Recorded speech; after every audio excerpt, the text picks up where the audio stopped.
spend the 8 days in the story of the Maccabees. For me, it's one of my favorite stories.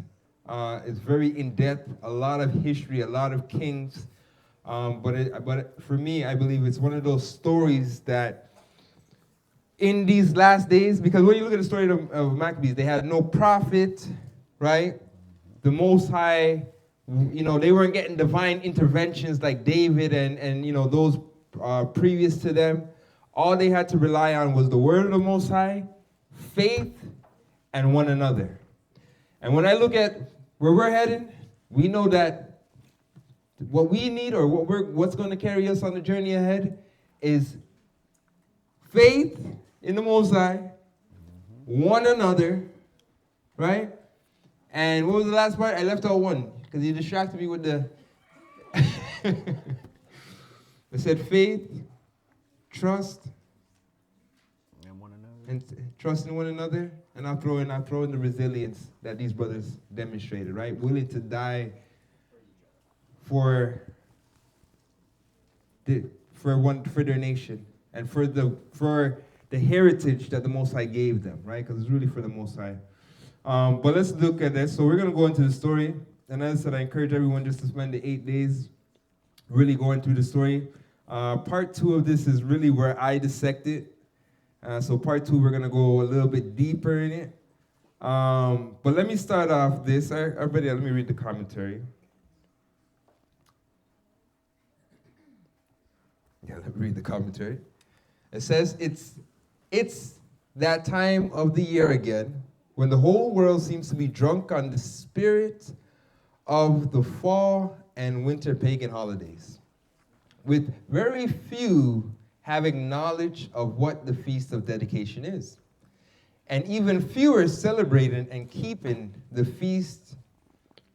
It can be a challenge not to celebrate the pagan days that the rest of the world is partaking in. So we know, once we start, you're walking through the malls, you start hearing the carol songs and the jolly, all those songs and whatnot, and then if you're not diligent or whatnot, you'll find yourself, you're humming it a little and like, what am I doing? Right? So we all experience that during this time of the season. It says, let me continue. With very few having knowledge of what the Feast of Dedication is, or even few are celebrating and keeping the feast, it can be a challenge not to celebrate the pagan days as the rest of the world is partaking in. Much persecution can come from family, friends for celebrating, or for not celebrating, I'm going to say, but it says for celebrating something that is so foreign and far removed from their mind. So for instance, us celebrating the Feast of Dedication, and us telling people, to most people that's foreign, right? They have no understanding about those things. But I'm saying I also understand the persecution of telling your family, you know what, we're no longer dealing with the Christmas thing. And what do you mean? Everyone's looking at you strange, you joined in a cult, you know what I mean? So we understand the persecution of not participating in the things of the world, and the persecution that we can get from family, friends, loved ones who don't understand that really and truly these things are the worship of demons and demonic forces, right? Let's take a look at the importance and significance of the Feast of Dedication with hopes that it will instill in us the same level of motivation and dedication as it did for our foreparents, while helping us overcome the pressure of celebrating pagan days. Now, let me start off with this. Prior to coming into this understanding, how much of us even heard of the Feast of Dedication? I didn't. Right? How much of us even knew the story of the book of Maccabees? I didn't. Right? Now, let me ask you guys, now, you coming into the truth and reading these stories, do you understand why they kept these things from you? Yes. Right? Now, I was looking at this, and I kind of just did a random search or whatnot, and I said, you know what? Why was the book of Maccabees banned? And Google came back and said, you know what? The book of Maccabees wasn't really banned. It wasn't banned. So I said, okay, let me change my question. Why was the book of Maccabees banned in the Caribbeans? And, they said, okay, yeah, it was banned in Jamaica. Let me read what it says. It says, yes, the possession of the Maccabee Bible was considered seditious in colonial British Jamaica. Slave owners feared that if their lives heard about the Maccabees' rebellion against the Syrian/Greek Empire, they might also try to revolt. So I understand why they kept these stories from us. But when you go into the Roman Catholic Bible, when you go to other Bibles, the Ethiopian Bible, guess what? It's there, right? So it shows you that they deliberately kept these things from us, right? Now, when we look at the story, and just to kind of, we're going to go through it as I said, but when we look at the story, this story is so powerful, and they understood this, right? We're a family who stood up for truth, who stood up for righteousness, almost overthrew the entire Greek Empire. And I looked at that and I said to myself, it's clear, obviously, that that's what they were afraid of, that we would come to the understanding. And to some degree, when you look at in Jamaica and whatnot, it was happening. There was a Rasta, I forgot the name. He had a song though, and in the song, when I was breaking down the lyrics, he's like, yo, give us back the book of Maccabee, the Bible with the Maccabee. Take back your King James version. And obviously, he was under the ideal King James white man and whatnot. But there was a time where they took these books deliberately out from our records, because we once had them, and they were sparking revolts. People started to identify with the captivity of Egypt, as well as what was going on during the time of the Maccabees. So they said, you know what? Guess what? We can't have them read this book. In fact, we're going to tell them, what did they tell us the book was? Anybody, what did they tell us this book was? It's a witchcraft book, right? Only Obi Amanda. And then you know what else they used to say too? A Rastaman book that. That's what they used to say. Hold on, they say if you read it, you go what? You go mad. Like the Rastaman do. You see what I'm saying? And I'm just trying to show you how they manipulated us to keep these things from us. And to be honest, this story is still a story. And I said it at the beginning. This story has the elements that we are going to need, right? We know the whole Bible, everything that was written for our learning. But this story, the fact that we know they took it out, they understood the power of what this story can do.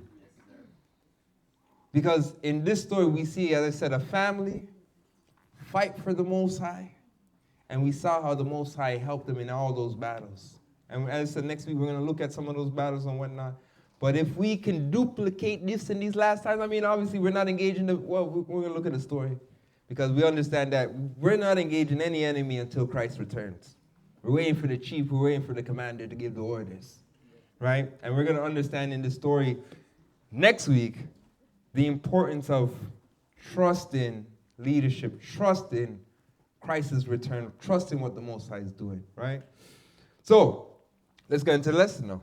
And we're going to start from 1 Maccabees, chapter 1, verse 1. Just a quick announcement, Deacon, because there's a car that needs to be moved. Sure. So if you are driving a Toyota Corolla, it's white, and the license plate is CDL-H213, it needs to move. Right. Now, they will just ask one of the brothers out there, and they'll tell you a better place to park. We just want to make sure nobody gets tickets. If you get a ticket, I'm going to feel obligated that I got to pay it. And I don't want to pay no ticket right now. Right? All right. So let's go into the lesson, and let's start from Maccabees, chapter 1. Come on. The book of 1 Maccabees, chapter 1. And if you do like to write things down, we are reading from 1 to 15. Verse 1. And it happened after Alexander, son of Philip the Macedonian, who came out of the land of Chittim, had smitten Darius, king of the Persians and the Medes, that he reigned in his stead, the first over Greece, and made many wars, and won many strongholds, and slew the kings of the earth.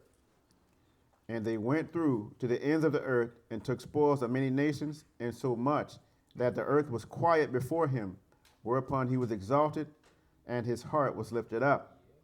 And he gathered a mighty strong host, and ruled over countries and nations and kings, who became tributaries unto him. And after these things he fell sick, and perceived that he should die. Right, now let's pause there. Now, many may not know, but what was happening here, it was pretty much the transfer of kingdoms. So we're moving from the Persian Empire, now moving into the Greek Empire, right?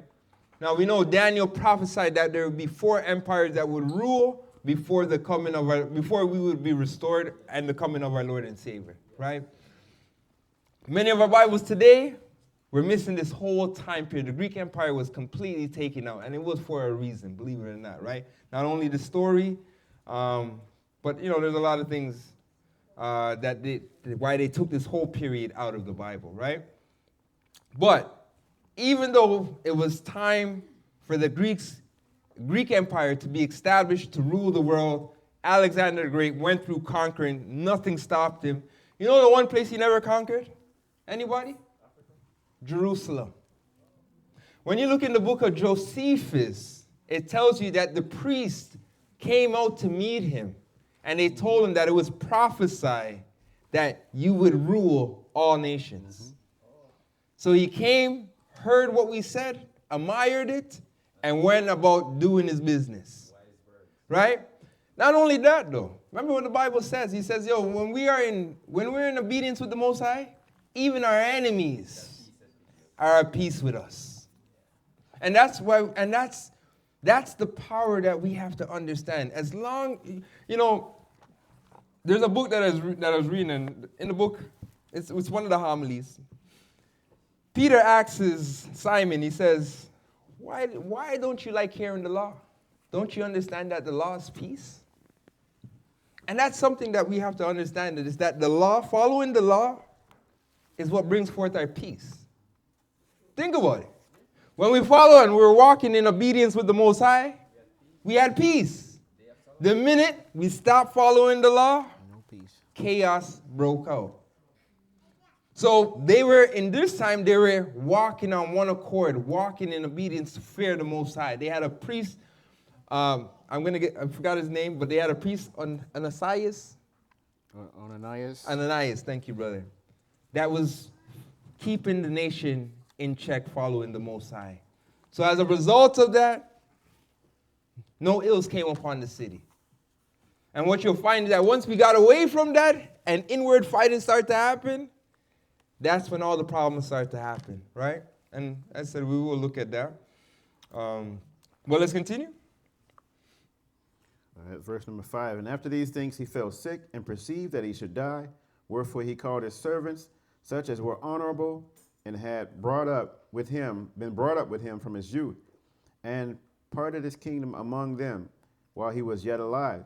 So Alexander reigned 12 years, and then died. And his servants bare rule, one in his place. And after his death, they all put crowns upon themselves. So did their sons after them many years. And evils were multiplied in the earth. And there came out of them a wicked root, Antiochus surnamed Epiphanes, son of Antiochus the king, who had been in hostage at Rome. And he reigned in 137 years of the kingdoms of the Greeks. In those days went there out of Israel wicked men, who persuaded many, saying, Let us go and make a covenant with the heathen that are round about us, for since we departed from them, we have had much sorrow. So this device pleased them well. Then certain of the people were so forward herein, that they went to the king, who gave them license to do after the ordinances of the heathen, whereupon they built a place of exercise at Jerusalem according to the customs of the heathen, and made themselves uncircumcised, and forsook the holy covenant, and joined themselves to the heathen, and were so to do mischief. Right? And as I said, it started amongst us. So most of us, we know the story. There was a fight for the priesthood. And because of the spirit of covetousness, you had a group of our own people saying, you know what? We're going to forsake the law, statutes, and commandments, and we're going to make an agreement with the Greeks. And we're going to bring in the Greek lifestyle into Jerusalem. Right? That's pretty much what happened. They made a covenant. That was the agreement that they made. They would bring in heathen customs into Jerusalem, right? Go on. That's it right there. Now, read for me 15 again. Come on. Verse 15, and made themselves uncircumcised and forsook the holy covenant and joined themselves to the heathen and were sold to do mischief. Right? Now, they went even as far, and I had to look at this, because when it says to make themselves uncircumcised, they went even as far as in doing procedures and whatnot for them not to appear to be keeping the laws or keeping the whole practice of circumcision. That's how far they went to be like the nations, right? Let's get Jeremiah chapter 10, verse 1. All right, book of Jeremiah chapter 10, reading verses 1 to 4. Verse number 1 says, hear ye the word which the Most High speaketh unto you, O house of Israel. Thus said the Most High, learn not the way of the heathen, and be not dismayed at the signs of heaven, for the heathen are dismayed at them. For the customs of the people are vain, for one cutteth a tree out of the forest, the work of the hands of the workman with the axe. They deck it with silver and with gold, they fasten it with nails, with hammers, that it move not. Right, now this is one of the customs of the heathen, right? Going to the forest, cut out a tree, bring it home, deck it out, and whatnot. Like, all of us used to partake in this, right? This is your Christmas tree. And for some of us that are real retro, we understand what it is to have a live tree screwed down.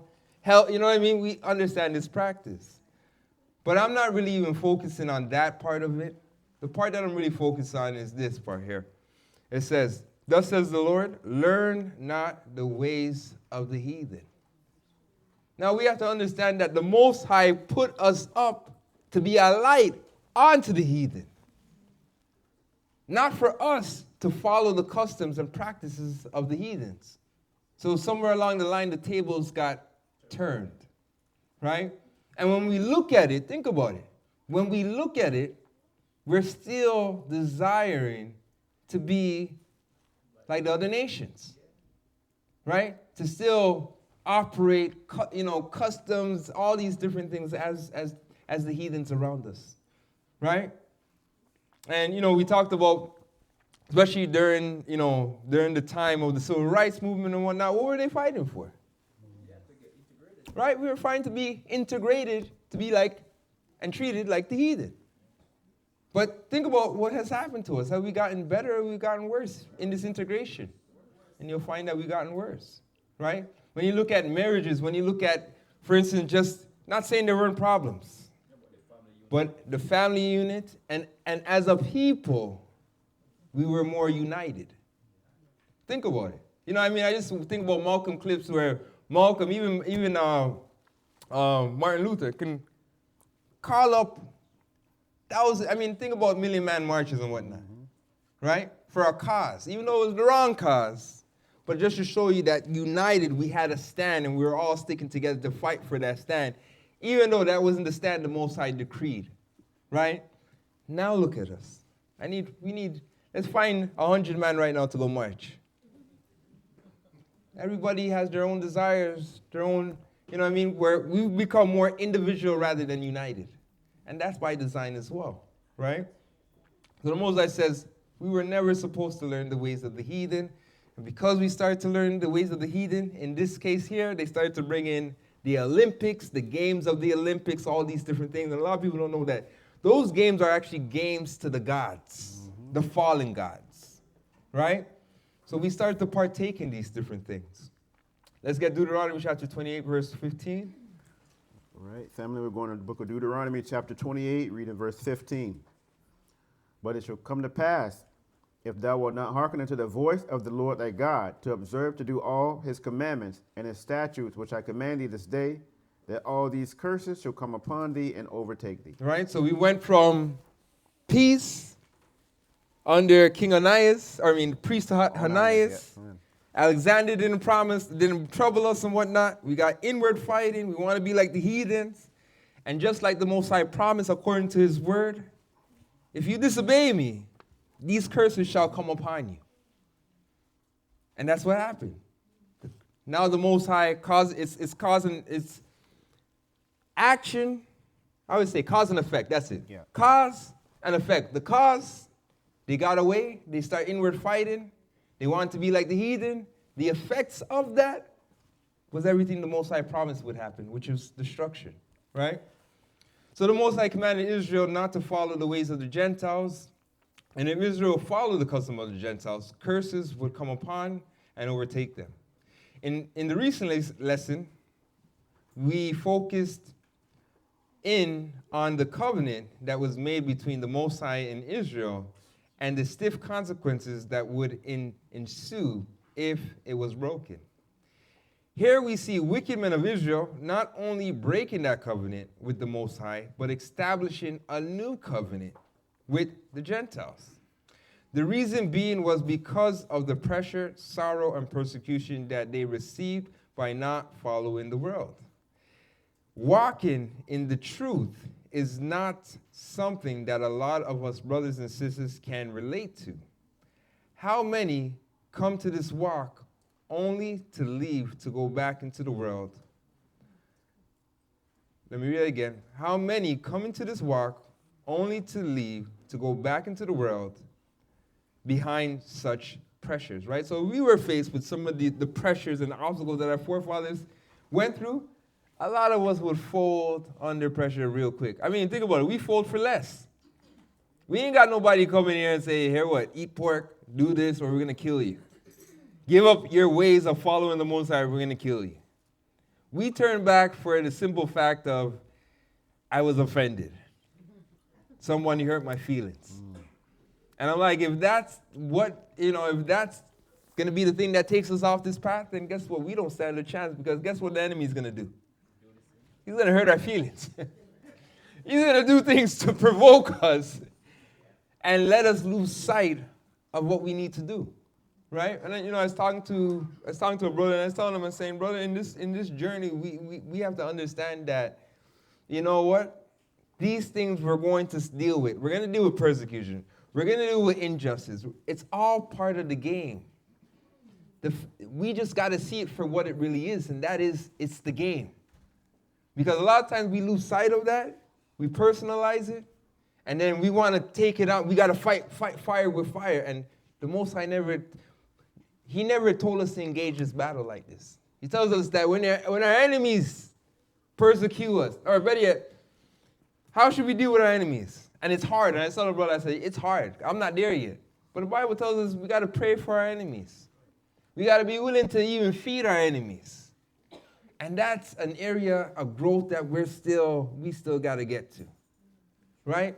But what I was trying to relate to the brother, I said, you know what? I don't give my enemies the power to affect me anymore. I took that away from them.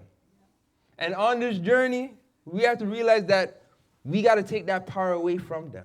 We got to stay focused, thick-skinned, and just focus on the reward ahead, and that is the promises given to us by the forefather, right? And we're going to see that in this story, they had that same mindset as well. So let me read.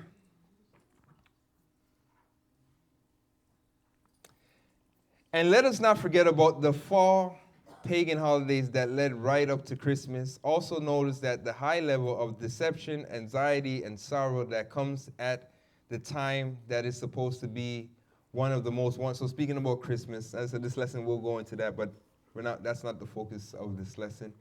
To be one of the most wonderful times of the year, if you are in the world. So based on the warning of the Most High the warning that the Most High gave us not to follow the customs, it should be clear on what comes next. And we talked about that. We know what's coming next.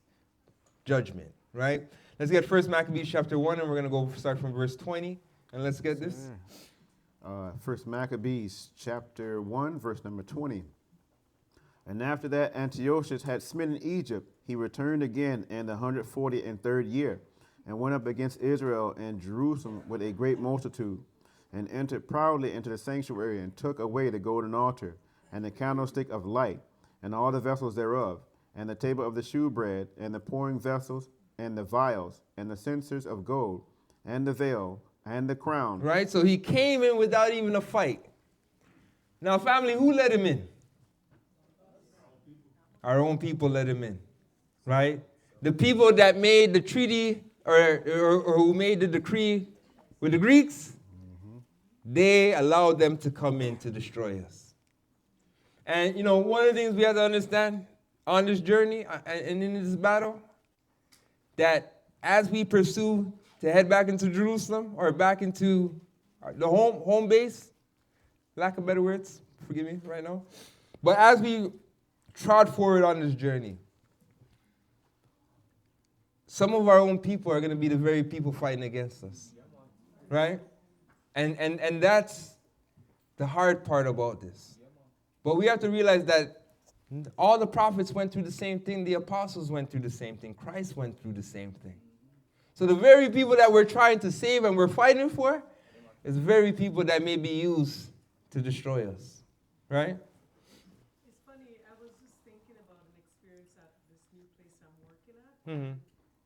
I mean, I'm clearly a token there, and that's okay. I've been in those settings for many years.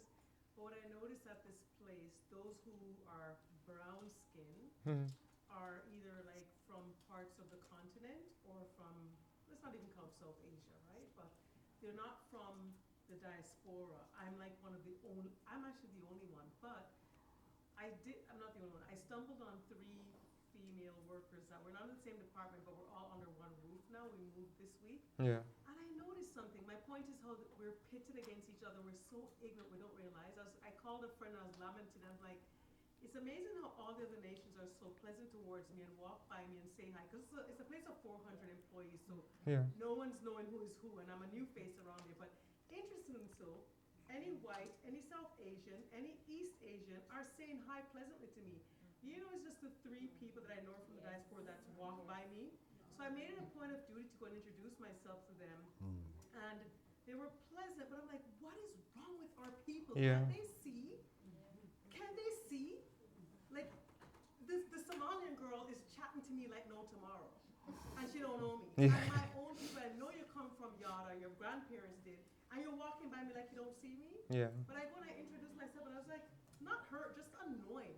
So when you say when that time comes, oh, it's going to be our people, that diaspora, they're so messed up in their head, like Bob Marley said. Yeah. Just the mental genocide is so up in them still, passed through the generations. Because these females are probably like 15 years younger than me. I mean, 100%. And some of it, because I'm going to say, you know what? I would say prior in my old days, I could probably be part of that category as well. And I say that why? Because with this new understanding, it really just, like I grew up not being, I didn't care about, I knew about it, but I wasn't really black powered. Let's get rich, let's change life, let's get out of the hood. That's all that mattered to me. You know what I mean?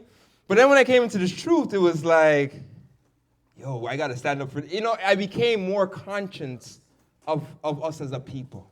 And I had a new love for my people. Even though I understand there's things plaguing us and whatnot, that love and that desire to restore us and to fight for us, the Most High put that in me. You know what I mean?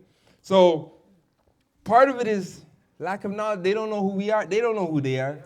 You see what I'm saying? And they don't understand the agenda that was put against us to keep us divided. You see what I'm saying? So, and that's why. I introduced myself, and I didn't wake up just now. I grew up in a family where those differences were very present. So whenever I saw what I thought was my own, I was always happy to run, go say hi. Yeah. Because the division was already in my family from an early childhood between race and, whatever. So. Yeah. But anyways, I did due diligence and pleasantly said hi, and I always will, so they can see, we're the same. What are you doing ignoring me and acting like I'm somebody else? Yeah, I mean, start dialogue. Who knows where the Most High brings it from there? You're children of Israel. It might slip out somewhere, But, that, as I said, I expect. But in some cases, and you'll see it in the story as well as we're reading throughout the week, we started to do more damage to ourselves than the nations did to us, right? And that's something that we're still going to see as we get closer to the end. But let's continue. With the rest of verse number 22, and the golden ornaments that were before the temple, all of which he pulled off. He took also the silver and the gold, and the precious vessels. Also he took the hidden treasures which he found. And when he had taken all away, he went into his own land, having made a great massacre and spoken very proudly. Therefore there was a great mourning in Israel in every place where they were. Verse 26, so that the princes and elders mourned, the virgins and the young men were made feeble, and the beauty of women was changed. And every bridegroom took up lamentation, and she that sat in marriage chamber was in heaviness. The land also was moved for the inhabitants thereof, and all the house of Jacob was covered with confusion. And after 2 years fully expired, the king sent his chief collector of tribute unto the cities of Judah, who came unto Jerusalem with a great multitude, and spake peaceable words unto them. But all was deceit. For when they had given him credence, he fell suddenly upon the city and smote it very sore, and destroyed much people of Israel. Right? So what did they come with? The Bible says his words were smooth as butter, but what was in his heart? What was in his heart, right? So they came in, deceived the people, and pretty much just wreaked havoc, destroyed, right? Go on. Verse 31, and when he had taken the spoils of the city, he set it on fire and pulled down the houses and walls thereof on every side. But the women and children he took they captive and possessed the cattle. Then builded they the city of David, which was great and strong walled, and with mighty towers, and made it a stronghold for them. And they put therein a sinful nation, wicked men, and fortified themselves therein. Right? Now when it talks about that sinful nation, wicked men, the men that made treaty with him, he set them up to be guard and policemen over their own people. So they built a tower and put, armory, everything that they would need in order to come against the sanctuary. So anything, worship going on in the sanctuary and whatnot, they were there to hinder that, to destroy that, shed blood, all of that. Right? Go on. Verse 35, they stored it also with armor and victuals. And when they had gathered together the spoils of Jerusalem, they laid them up there. And so they became a sore snare. For it was a place to lie in wait against the sanctuary, and an evil adversary to Israel. Thus they shed innocent blood on every side of the sanctuary and defiled it. And so much that the inhabitants of Jerusalem fled because of them. Whereupon the city was made an habitation of strangers, and became strange to those that were born in her. And her own children left her. Her sanctuary was laid waste like a wilderness. Her feasts were turned into mourning. Her Sabbaths into reproach. Her honor into contempt. Right? So it came to a point where the Most High caused the joy, like he said, the joy for myrrh and all these things, he caused them to cease in the land of Israel. The place became desolate, where now other people were now occupying the land. Gentiles were now occupying the land. And we're living in today where still our land is being occupied by foreign nations. Right? Deuteronomy 28, verse 25. All right, going to the book of Deuteronomy. We didn't leave out anything, did we? Yeah, we left some stuff. Let's get back. I don't want to leave out nothing there. Salakia, going back to 1 Maccabees 41. All right. Actually 40. As had been her glory, so was her dishonor increased, and her excellency was turned into mourning. Moreover, King Antiochus wrote to his whole kingdom that all should be one people, and every one should leave his laws. So all the heathen agreed according to the commandment of the king. Yea, many also of the Israelites consented to his religion, and sacrificed unto idols, and profaned the Sabbath.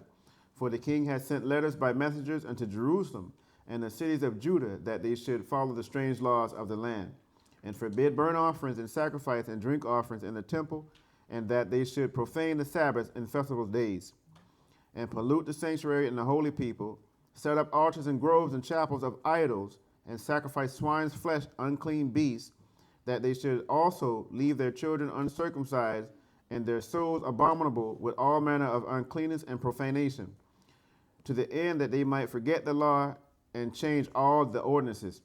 And whosoever would not do according to the commandment of the king, he said he should die. In the selfsame manner wrote he to his whole kingdom and appointed overseers over all the people, commanding the cities of Judah to sacrifice city by city. Right? So he would go from city and making sure that everyone's partaking in eating swine's flesh and worshiping of idols. Right? People were being forced, tortured, killed if they didn't comply with this law. Right? Go on. Then many of the people were gathered unto them, to wit, every one that forsook the law, and so they committed evils in the land, and drove the Israelites into secret places, and wheresoever they could flee for succor. All right. Now let's get Deuteronomy.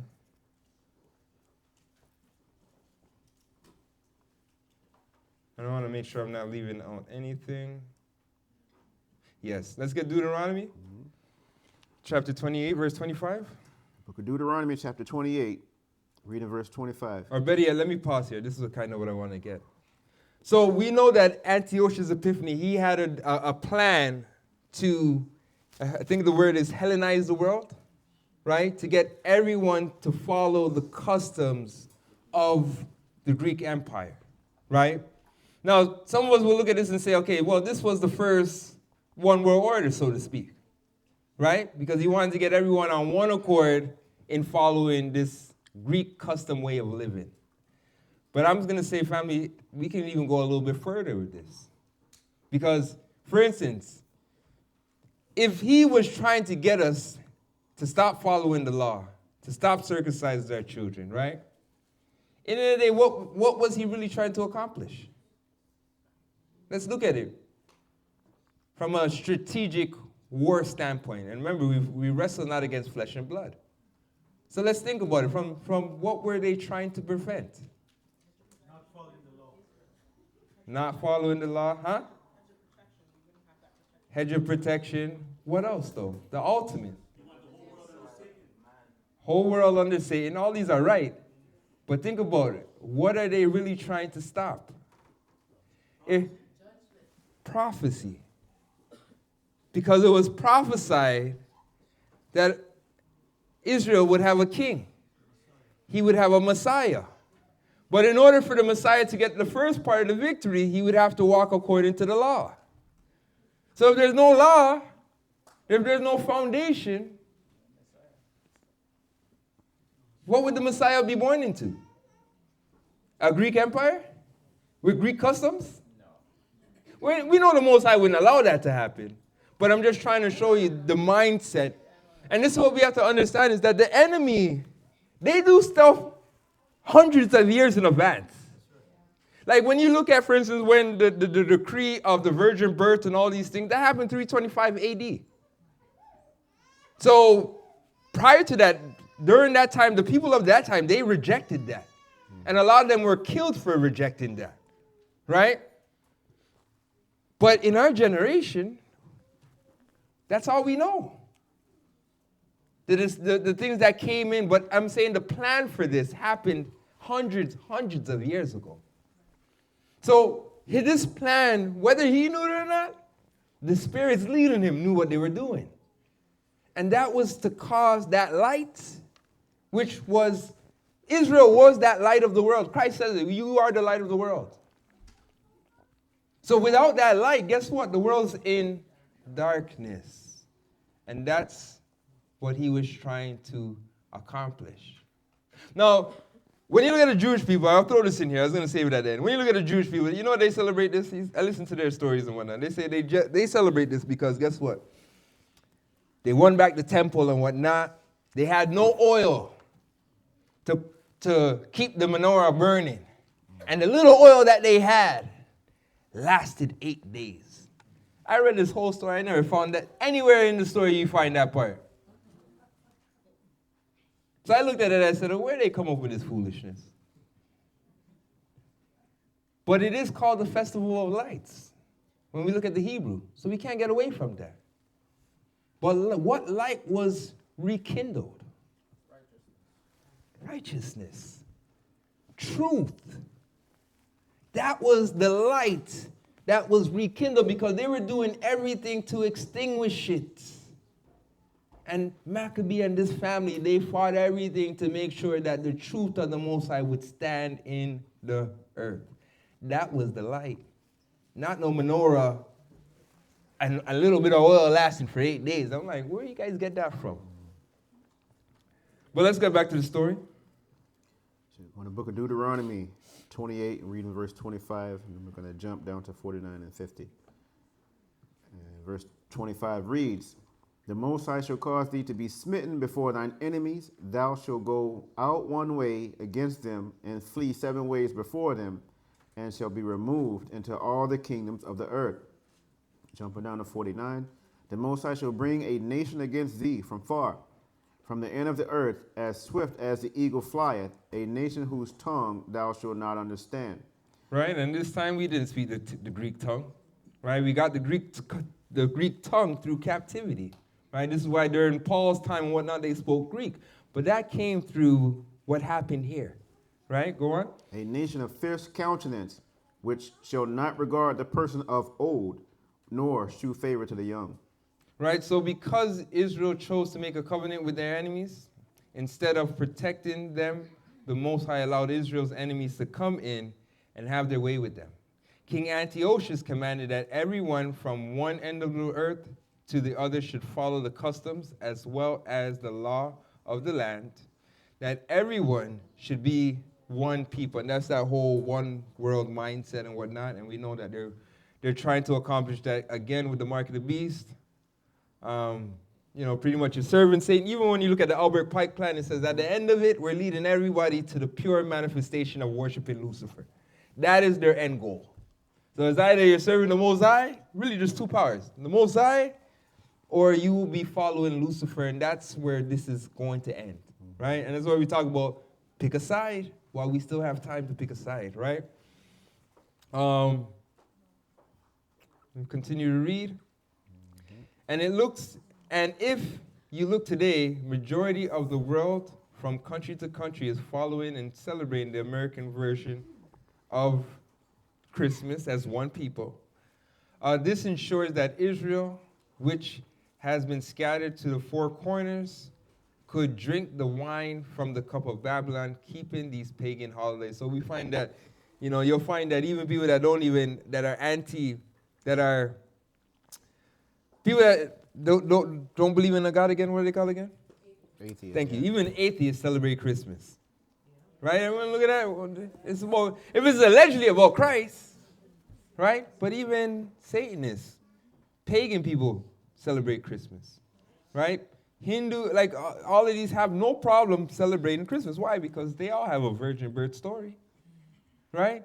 So it's, you'll find that these things, the customs and the religions of the world have a lot of similarities.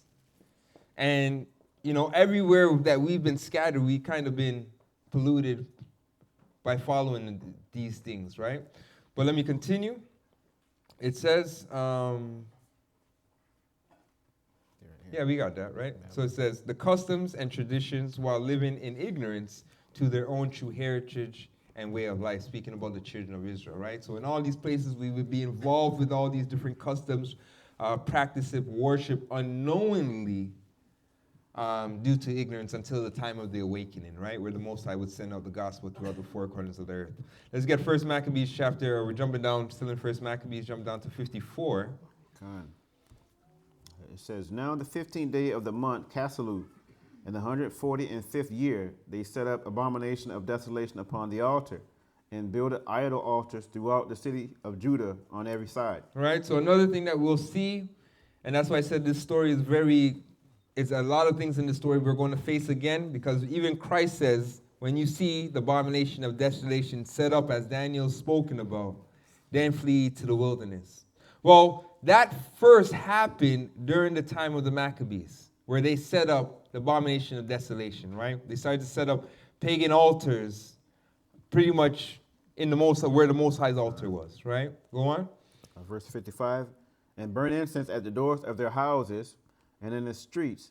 And when he had rent in pieces the books of the law, which they found, they burnt them with fire. Right, so they start burning the law, rip any trace of it, they destroyed it. Go on. And whosoever was found with the book of the testament or if any committed to the law, the king's commandment was that they should put him to death. Right? So anybody practicing the law, the customs of it, circumcision, anything to be affiliated with it, they were put to death, right?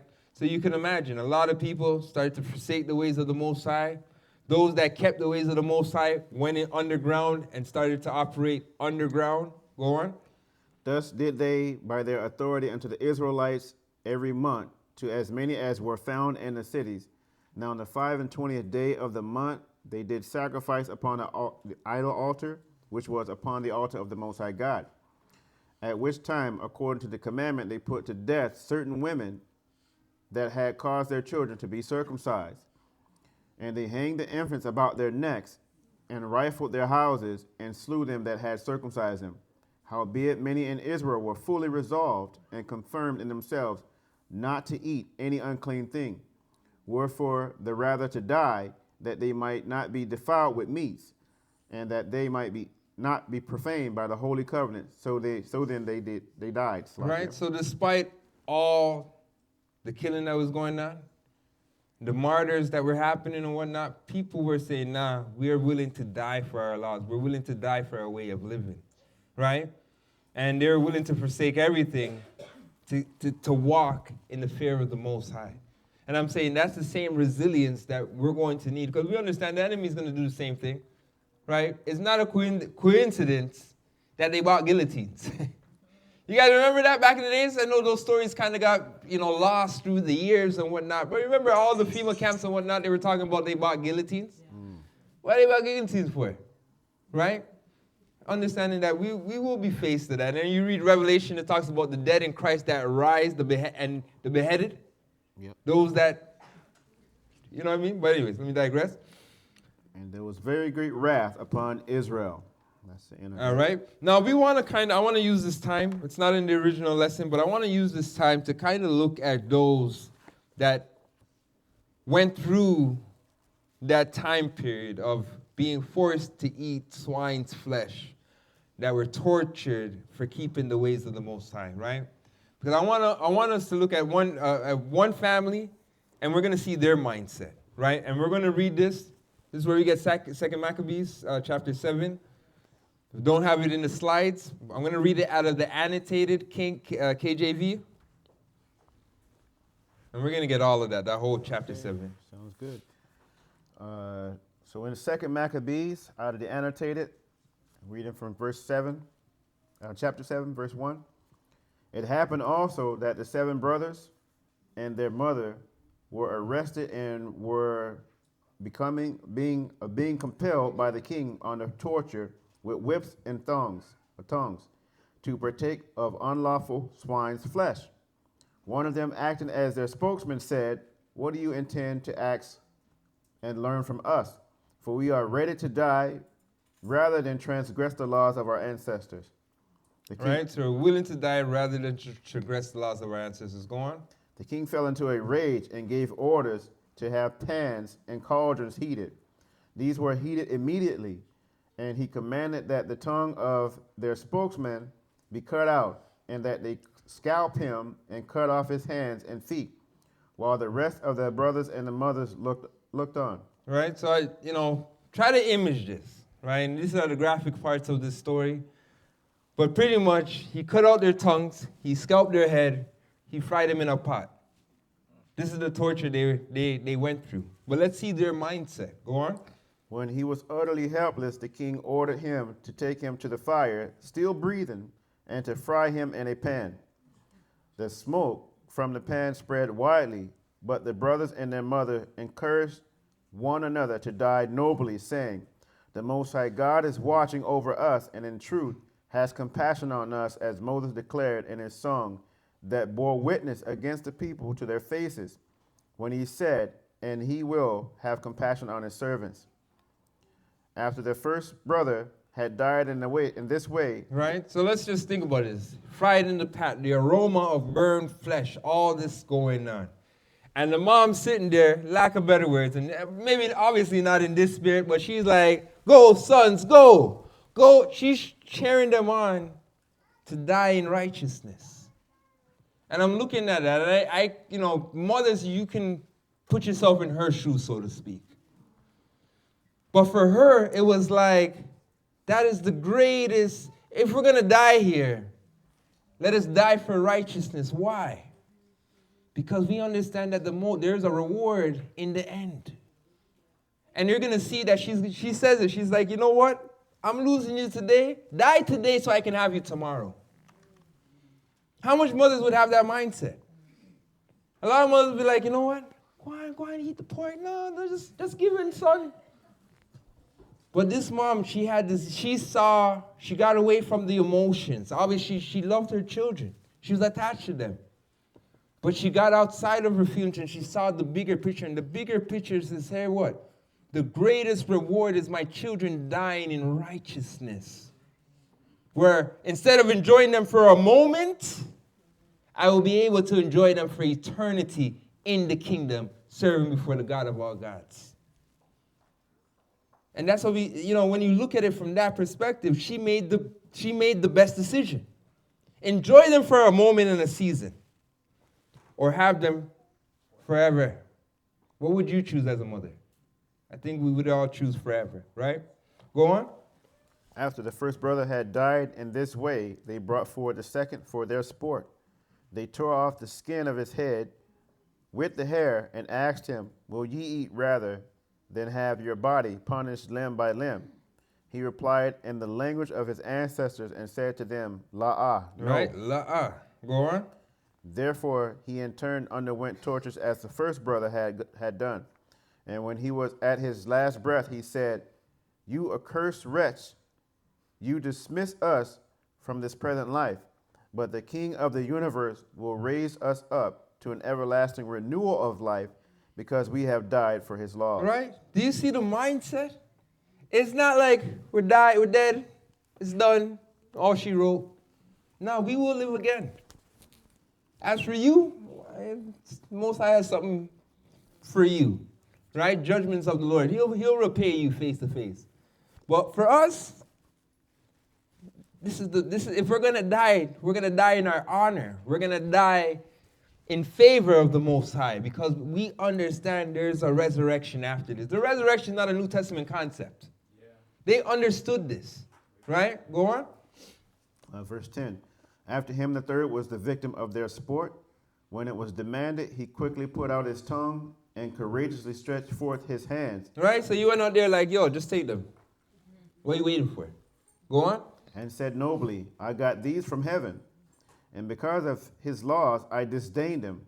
And from him, I hope to get them back again. As a result, the king himself and those with him were astonished at the young man's spirit. Right? So understanding he's a servant of the Most High. Because that servant of the Most High, what do we understand about these vessels? The minute we went into the water, what do we understand about these vessels? They're no longer ours. Right? We are servants of Christ. We belong to the Most High. We were purchased with the blood of Christ. So they understood this and they said, these hands, the Most High gave them. He can take them. But he will restore it at the end. They had that mindset. Right? Go on. For he regarded his sufferings as nothing. After he too had died, they maltreated and tortured the fourth in the same way. Right? And this just to show you the power of understanding, of faith. Because faith gives us hope. And for them, they're like, yo, right now, I know where I'm going. You know where we're going? Abraham's bosom. Where it's neither hot nor cold. We have angels singing. I'm going to see the forefathers, Abraham, Isaac, and Jacob, and whatnot. You know what? It may not be that bad. Because we understand that then we will be resurrected. But right now, what's going on, even Paul says, he says, yo, I'd rather be present with the Lord. Right? And that's having that confidence. Understanding that, you know what, I'm walking in, I'm good with the Most High. Because if we're good, we understand if we're good with the Most High, what can man do to us? Right? No weapon formed against us will prosper. And even if we lose this vessel, guess what? Most High restores us with an even greater one. Go on. Verse 14, when he was near death, he said, one cannot but choose to die at the hands of mortals, and to cherish the hope of the Most High God gives us being raised again by him. But for you, there will be no resurrection There's to nothing life. for you. Go on. Next, they brought forward the fifth and maltreated him.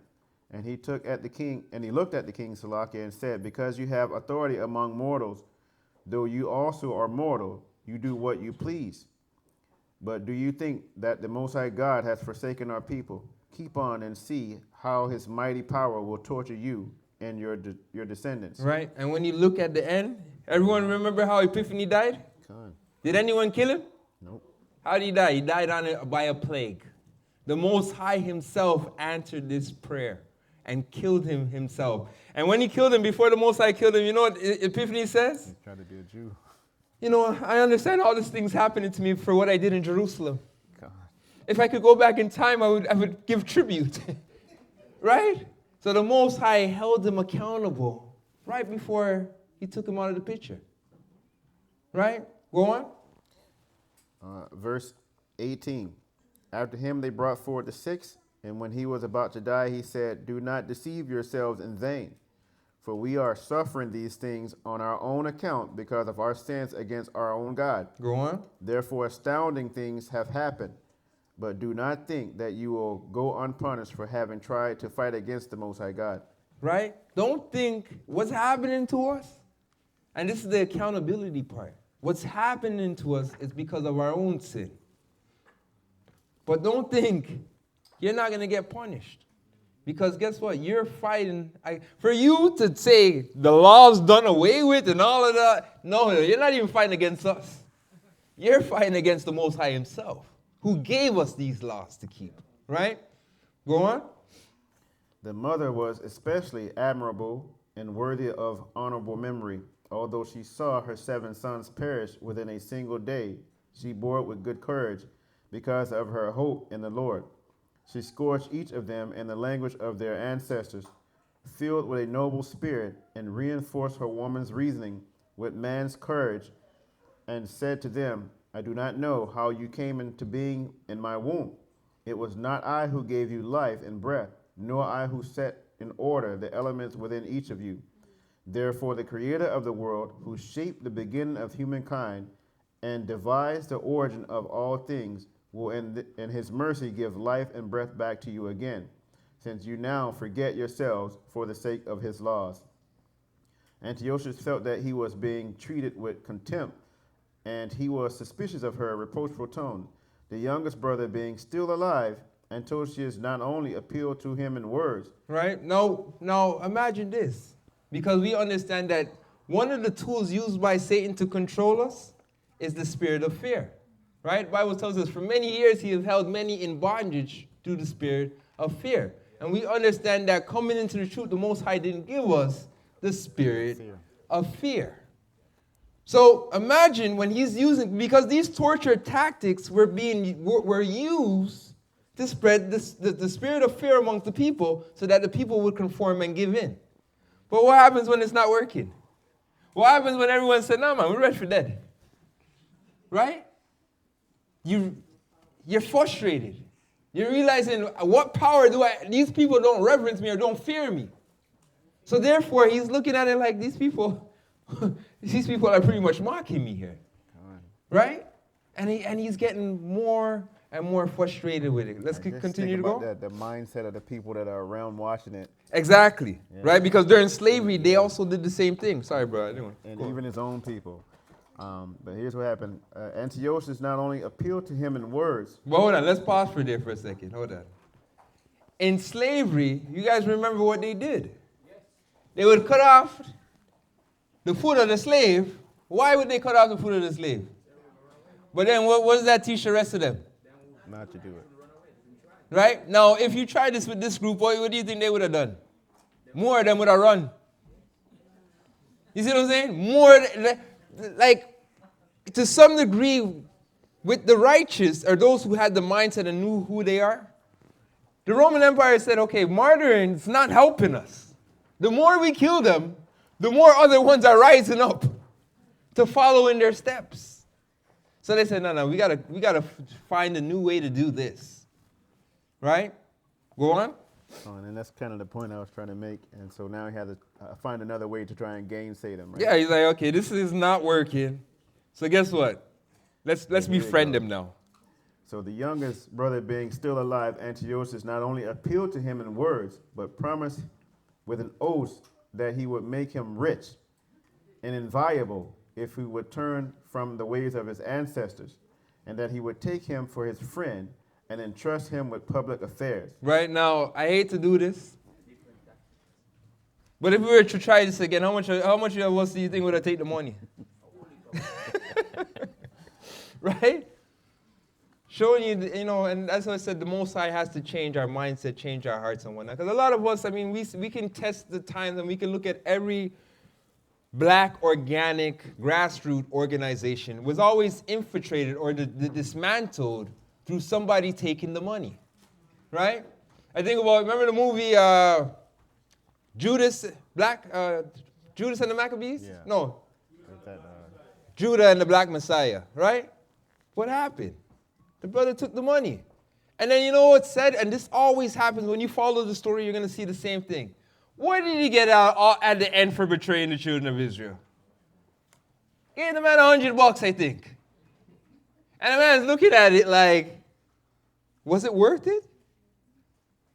What did that brother, you know what that brother ended up doing in that story, who the story is based off of? The guy who sold out, what was his, Fred Hampton? Fred Hammond, I think so. Right? Yeah. He killed himself. After he told his story about how he made him felt and whatnot, he committed suicide.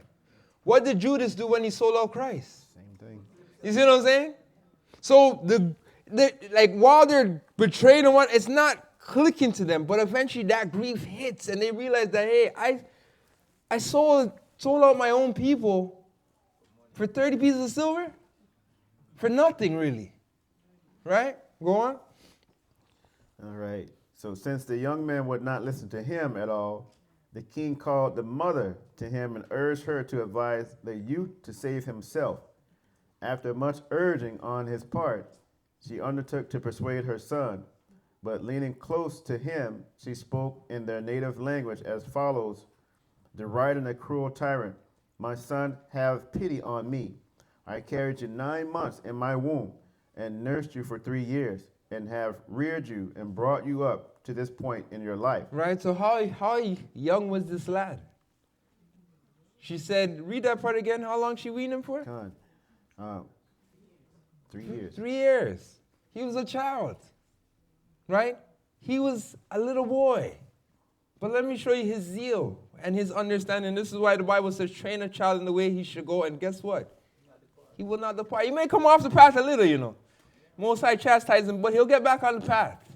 But this is the importance of it, because look at his understanding. Go on. I carried you 9 months in my womb and nursed you for 3 years and have reared you up and brought you to this point in your life and have taken care of you. I beg you, my child, to look at the heaven and the earth and see everything that is in them and recognize that the Most High God did not make them out of things that existed. And in the same way, the human race came into being. Do not fear this butcher, but prove worthy of your brothers. Accept death, so that in the Most High's mercy, I may get you back again. Right? You see her mindset? That I will get you back again. Don't worry. We're going to see each other. We'll link up on the next side in Abraham's bosom. We'll link up even in the resurrection. We'll all be together in the resurrection. She understood this. Go on. I may get you back again along with your brothers.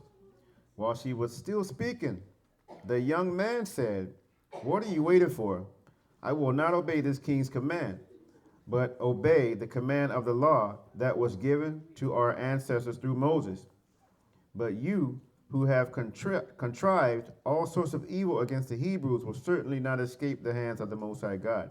And this is a 3-year-old, folks. "For we are suffering because of our own sins, and if our living Lord is angry for a little while to rebuke and discipline us, he will again be reconciled with his own servants. But you unholy wretch, you most defiled of all mortals, do not be elevated in vain and puffed up by uncertain hopes.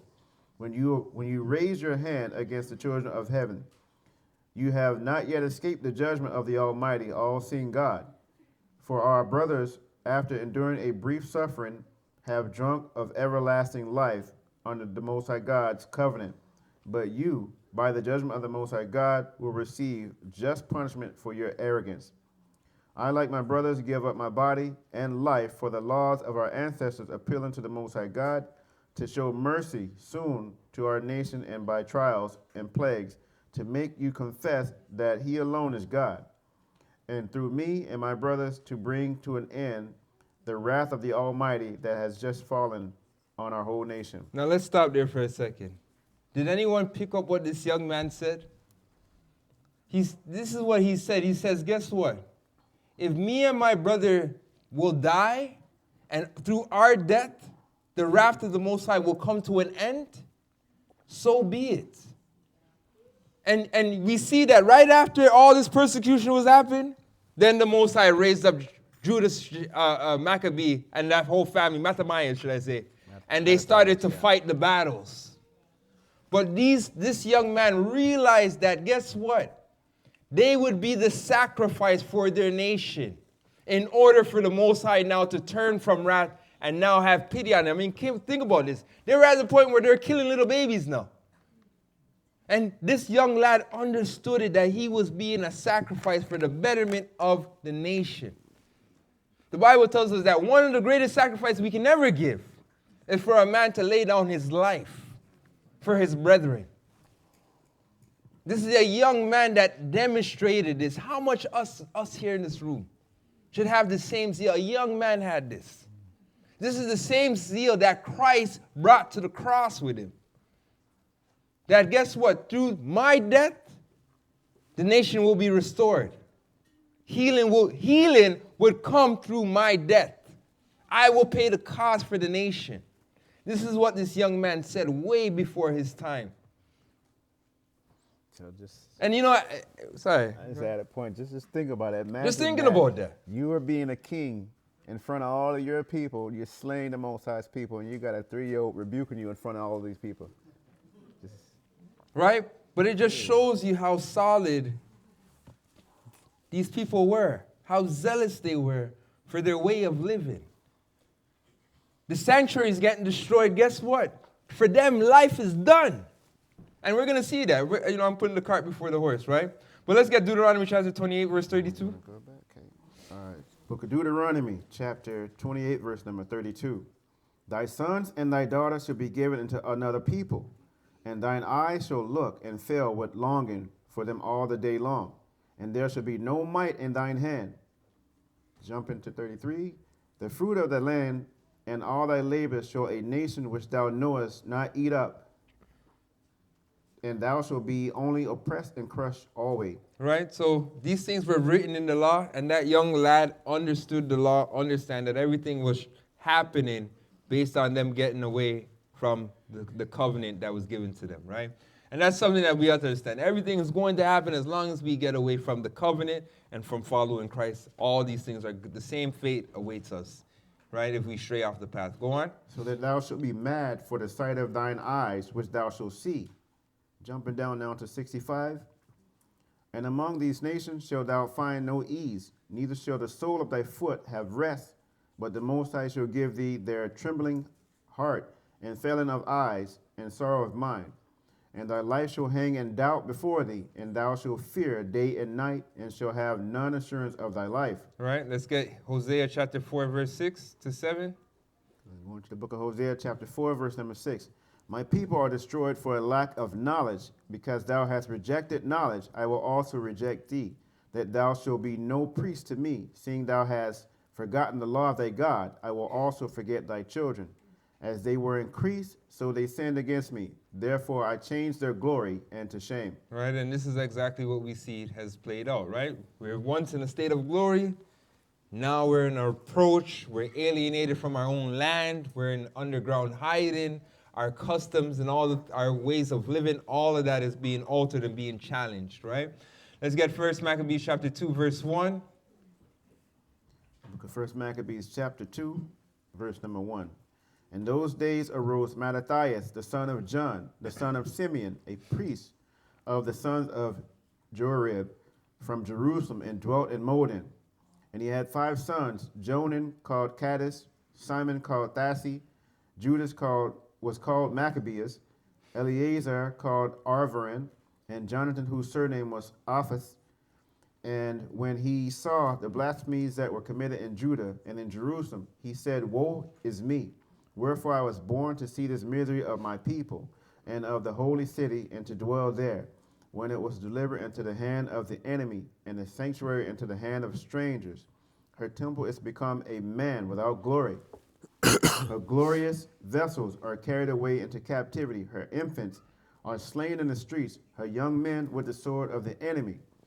What nation had not had a part in her kingdom and gotten of her spoils? All her ornaments are taken away. Of a free woman she has become a bondslave. And behold, our sanctuary, even our beauty and our glory, is laid waste, and Gentiles have profaned it. To what end, therefore, shall we live any longer? Sorry, go on. Finish that. Then Mattathias and his sons rent their clothes and put on sackcloth and mourned very sore. Right? So their mindset was Jerusalem's destroyed, the temple's defiled and whatnot. What's the point of even living anymore? And it shows you the mindset that they had. The worship of the Most High was everything for them. If there's no temple, it wasn't like, okay, you know what? The temple's destroyed. Every man, let's go home. They're like, how can we go on? And to some degree, family, we need to share that same mindset. If we don't have a sanctuary, a place to worship, there should be something, we should feel something's wrong. All of us have a part to fight to make sure that we have a refuge for the storm ahead. And that's what this body is. It's that refuge that us coming together, we will make it through the storm ahead. Right? Go on. I sit on that. I got the commentary. Let me get the commentary. So because Matthias. I'm right there. Sorry. So this was a very shameful and sorrowful time for Israel to see the chosen heritage of the Most High be regulated to a heritage with no glory and made abominable. To have everything that you know, that you have known and possessed be taken from you and given to your enemies was very grievous to the righteous men and women of Israel. And this is what I was talking about, right? That the fact that, family, we have to fight for our way of living, right? We can't be content, you know what, I'm good, I got my house, I got my food and shelter, and the fallen tabernacles of Jacob are not being restored. That should bother us, right? Let me continue. But we see a righteous root with Mattathias, thank you, and his sons that would begin to fight for Israel to restore the covenant with the Most High that had been broken, right? So let's look at this for a second. Let's look at the progress. Israel, we're united. We're following the Most High. We're protected under Alexander the Great. Didn't bother us. Inward fighting happens, right? Christ says, nation divided cannot stand. The Most High now allows the enemy now to come in and destroy, right? Period of judgment happens, and we know judgment always starts with who? House of Israel. Always starts with us. Judgment takes place now, but after the judgment, what happens after the judgment? Salvation, right? And then when you look at our journey, before the salvation, what has to come? The judgment. So we got to go through the judgment and endure it and make it through it. And you know, the Bible talks about in that day we'll become like pilgrims in the earth, moving from place to place to place. Right? But Christ says, there will always be a place for you until the coming of the Son of Man. So there's always going to be safe refuge, but we're going to operate in the same underground type system. But after that period, then Christ returns. And the salvation starts to happen. So it's the same process that they went through. The young man said, hey, we're going to die after we die. The Most High's wrath will now turn into mercy, and he will now fight on our behalf. And that's what's happening here, right? So we understand, you know, just looking at the story, we understand that, hey, guys, we got the judgment part to go, because guess what? Even though we're in this room worshiping the God, the rest of Israel is not. So chastisement starting with us before the rest of the world is brought down to lead us into our salvation, right? All right, let's continue. First Maccabees chapter 2, we'll be picking it up at verse 15, reading down to 28. And verse 15 reads, "In the meanwhile, the king's officers, such as compelled the people to revolt, came into the city of Modin to make them sacrifice. And when many of Israel came unto them, Mattathias also and his sons came together. Then answered the king's officers and said to Mattathias on this wise, Thou art a ruler and an honorable and great man in the city, and strengthened with sons and brethren. Now therefore come thou first and fulfill the king's commandment, like as all the heathen have done, yea, and the men of Judah also, and such as remain at Jerusalem. So shalt thou and thy house be in the number of the king's friends, and thou and thy children shall be honored with silver and gold and many rewards." Right, so this is another tactic that they use, and we've seen it during campaigns and whatnot. They always will use the leaders in our communities to get the rest of the community to comply, right? Mattathias, thank you.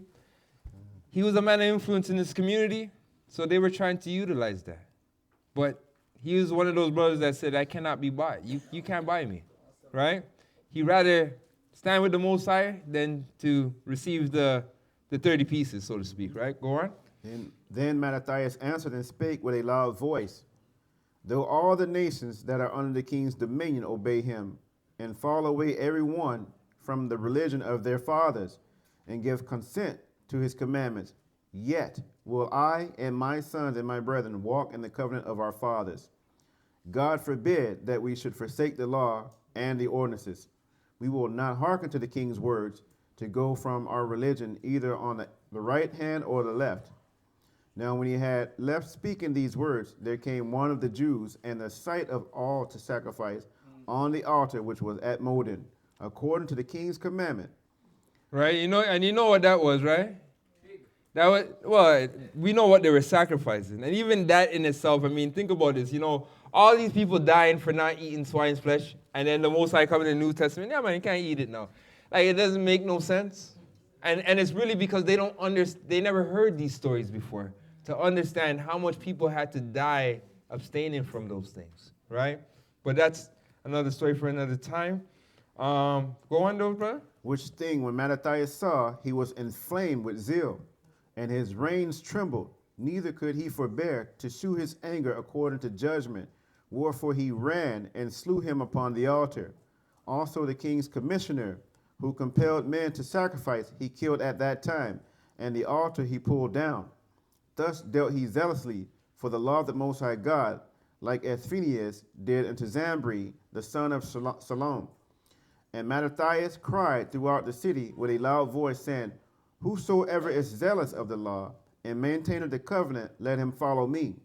So he and his sons fled into the mountains and left all that they ever had there in the city. Right? So we see what the Most High did. The Most High put that zeal on his heart to take a stand. And what we have to realize, family, that sometimes sometimes it just takes one of us to take a stand. How much more if all Israel came up and said, no, we're not doing it?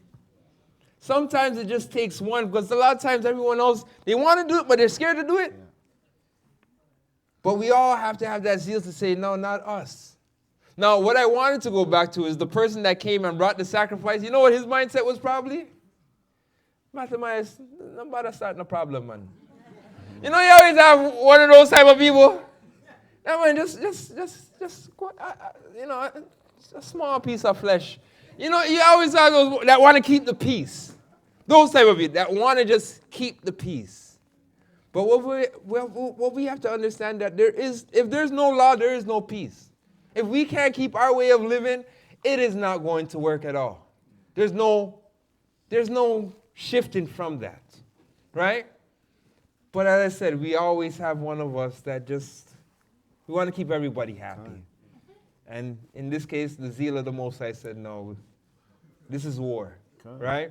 And right, I guess going to say you got to see how subtle that can be, because Bible tells you Satan appears as an angel of light. So some people seeing that might have thought, okay, this is a good. It's okay. You know, we're not going to get killed if we do this. But again, going back, Satan appears as an angel of light. Do it look good? What does the Most High require? Yeah, kind. Right.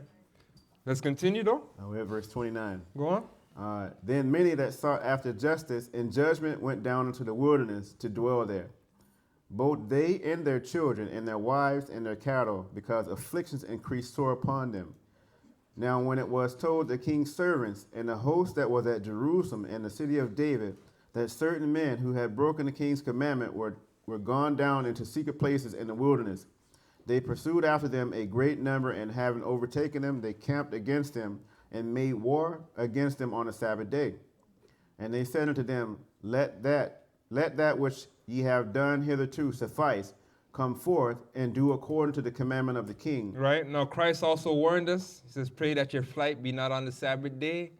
This is where it first happened, right? So they studied us, they understand, and they would come against us on Sabbath days. They would come against us during times of Jubilee, understanding, during that year we didn't have a surplus of food and whatnot. So these are tactics the enemy used, and these are the things that Christ was preparing us for and warning us against, right? To pray against these things, that they don't use these tactics against us. Sorry, go on. And ye shall live. But they said, we will not come forth, neither will we do the king's commandments to profane the Sabbath day. So then they gave them the battle with all speed. Howbeit they answered them not, neither cast they a stone at them, nor stopped the places where they lay hid, but said, Let us die all in our innocency. Heaven and earth will testify for us that ye put us to death wrongfully. Right, so they would have rather die than to sin, or than to comply with the king's unlawful acts, right? They would rather die. And they said, you know what? We're not even going to put a stone by the door. We're just going to die in our innocency, right? Now, I say this just to show you how their zeal is, that for them it was like, we'll die in righteousness and don't worry, we'll be in a good place until the resurrection, right? But at the same time, they had to make a decree that says, hey, if anybody comes and fights against us on the Sabbath day, just for preservation, to keep our nation alive, we have the right to defend ourselves, right? And that still stands. If somebody comes, we're not in that hostile environment yet. Let me say that. But we have the right to defend ourselves. We can't serve the Most High in the ground, right? So I just throw that out there. Go on, though. Verse 38. So they rose up against them in battle on the Sabbath, and they slew them with their wives and children and their cattle to the number of 1,000 people. Excuse me. Right. Now when Mattathias and his friends understood hereof, they mourned for them right sore. And one of them said to another, If we all do this as our brethren have done, and fight not for our lives and laws against the heathen, they will now quickly root us out of the earth. At that time, therefore, they decreed, saying, Whosoever shall come to make battle with us on the Sabbath day, we will fight against them. Neither will we die all, as our brethren that were murdered in the secret places. Then came there unto him a company of Assyrians, who were mighty men of Israel, even all such as were voluntarily devoted unto the law. Also, right, so it started off with a small company. Now they're actually forming. If I'm going to compare this, you have, an army of 300 now, right? Went from family of 5 to now they have a small army now, and now they can wreak havoc. Right, go on. Verse 43, Also all they that fled for persecution joined themselves unto them, and were a stay unto them. So they joined their forces and smote sinful men in their anger, and wicked men in their wrath, but the rest fled to the heathen for succor. Then Mattathias and his friends went round about and pulled down the altars, and what children soever they found within the coasts of Israel uncircumcised, those they circumcised valiantly. Right, so we see how the Most High is bringing back salvation now, restoring them back. They went from running from the enemy, now the enemy is running from them, right? And that's what the Most High says. If you hearken unto me, your enemy shall flee in 7 ways. If we disobey him, guess what? Who's doing the fleeing? We're doing the fleeing now, right? Go on. They pursued also after the proud men, and the work prospered in their land. So they recovered the law out of the hand of the Gentiles, and out of the hand of kings. Neither suffered they the sinner to triumph. Right? Now let's stop there for a second. So for us, they were burning the law and ripping up the law. But for them, they secretly had the law. And for us that are familiar with the story, we know that when we got back the law, what do we realize in the book? That they started to put their stuff into our records. Right? Now some of us think it's just imagery. Some of us think it's just imagery. But if you ever get a chance, do the study on the Greek, the Septuagint, and just Google how much time they inserted Greek gods into it. You realize that not only did they put the imagery, but they started putting names and different things that go back, that link to Greek gods. And they saw this and examined the book and realized that, hey, you know what? They were playing around with this. Right? And we can look at the Bible today and we can see, even though we got the babies, we got all the gems. They try to taint the water a little with some of the things they put in there. Right? The virgin birth. All these concepts that really and truly are not backed by the Bible. Right? So to some degree, they still sought to put their imagery and their doctrines within our records. Right? Go on. Verse 49. Now when the time drew near that Mattathias should die, he said unto his sons, Now hath pride and rebuke gotten strength, and the time of destruction and the wrath of indignation. Now therefore, my sons, be ye zealous for the law, and give your lives for the covenant of your fathers. Call to remembrance what acts our fathers did in their time. So shall ye receive great honor and an everlasting name. Was not Abraham found faithful in temptation? And it was imputed unto him for righteousness. Joseph, in the time of his distress, kept the commandment and was made Lord of Egypt. Phinehas, our father, in being zealous and fervent, obtained the covenant of an everlasting priesthood. Right? So do we see that he's, before he dies, he's giving them the father's wishes. He's giving them their wishes. He said, brothers, or my children, I need you to continue this battle for me. Even though I'm going to join the rest of our ancestors, you keep this battle going. And they follow the commandments of their father. Right? And not only that, they work together. But you know what they had? And you're going to see it as you're reading the story. And we're going to kind of cut this down this time. But as you read the story, every time they were in a battle, Judas Maccabee would be like, you guys remember what David did? What the Most High did with David? They would recall on the stories in the Old Testament to use them as hope and courage to fight the battles. And I'm looking at that, I'm saying, family, what do you think we're going to have to do? There's going to be times where we're in situations where we're going to have to reflect on what the Most High did for the past generation and use that and say, you know what? If he did it for them, guess what? He can also do it for us. And we're going to have to lean on those stories of the past. Those stories were not there just for the sake of being there. It's really just to teach us when we're facing the same circumstances, how to operate, what to expect, where to put our hope to, what to put our faith in, what to do, right? Like, for instance, if the whole place is about to be destroyed, what do we do based on a lot of the stories? We fast and we pray. That's the first line of defense. After that, then the Most High can stir up a Judith. He can stir up, someone with the spirit of Maccabee. He can stir up the warriors after. But the first thing, even David, every battle David fought, you know what David would do? Most High, have you given them into my hands? David didn't make a move without contemplating with the Most High first. You see what I'm saying?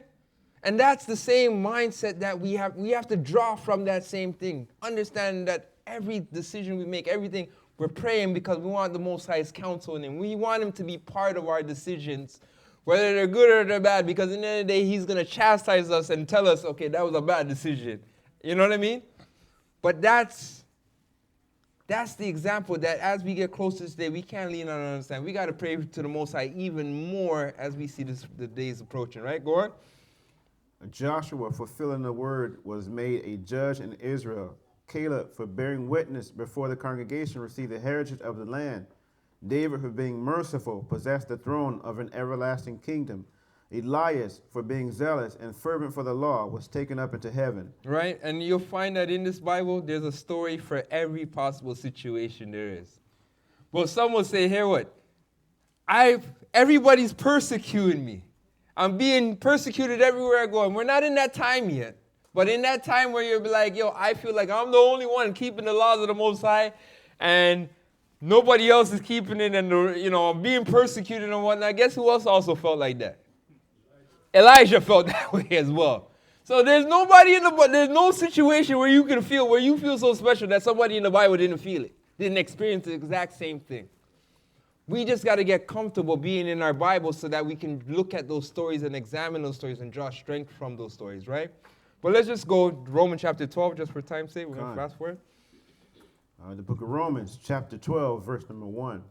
I beseech you, therefore, brethren, by the mercies of the Most High God, that ye present your bodies a living sacrifice, holy, acceptable unto the Most High God, which is your reasonable service. Right, and I touched on this, that we no longer belong to ourselves, we belong to the Most High, and therefore we are his servants to be used for whatever he desires to do, right? And we know that he desires to establish truth and righteousness within this world, right?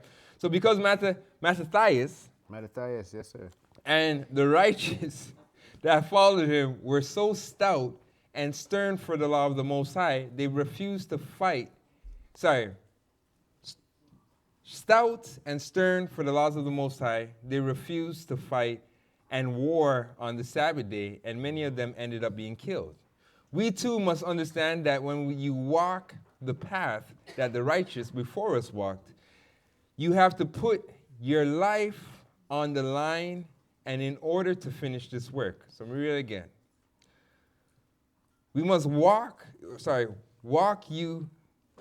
me backtrack a little. Understand that when you walk that path that the righteous before us walked, you have to put your life on the line, and in order to finish this work may mean you lose your life.